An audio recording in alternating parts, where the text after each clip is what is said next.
ગુજરાતમાં અનેક જગ્યાએ રોજે રોજ આગ લાગવાની ઘટનાઓ સામે આવતી હોય છે।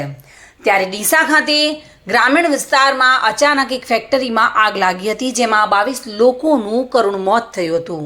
જો કે ફરી એકવાર આજે સાંજે ડીસામાં ઇસ્કોન મોલના પાછળના ભાગે અચાનક આગ લાગવાની ઘટના સામે આવી હતી। પાછળના ભાગે યુજીવીસીએલના મીટરોનો મોટો કાફલો છે, જે સમગ્ર ઇસ્કોન મોલમાં વીજ પુરવઠો પૂરો પાડે છે। જો કે તેની પાસે જ કચરાના ઢગ આવેલા છે। આ કચરાના ઢગમાં અચાનક આગ લાગતા આ લાઇટના મીટરોમાં પણ આગ પ્રસરાઈ ગઈ હતી। ડીસાના હવાઈ પિલરની સામેના ભાગમાં વેલુનગર રસ્તા પર જતા ઇસ્કોન શોપિંગ સેન્ટર આવેલું છે અને તેના પાછળના ભાગમાં અચાનક આગ લાગવાની ઘટના બની હતી। જો કે આગ લાગતાની સાથે જ આજુબાજુના રહીશોમાં અફરાતફરીનો માહોલ સર્જાયો હતો। લોકોમાં ચિંતાનો ભય પણ જોવા મળ્યો હતો।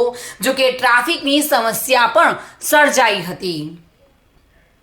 આ ઘટનાની જાણ નગરપાલિકાને થતાં જ ફાયર ફાઇટરની ટીમ ઘટના સ્થળે દોડી આવી હતી। પાણીનો મારો ચલાવી આગ પર કાબૂ મેળવ્યો હતો અને આસપાસના રહીશોએ હાશકારો અનુભવ્યો હતો, કારણ કે ઇસ્કોન મોલની આસપાસમાં ઘણી બધી સોસાયટીઓ આવેલી છે, રહેણાંક વિસ્તાર છે, લોકો નજીકમાં જ રહે છે અને ત્યાં અવર જવર પણ વધારે હોય છે।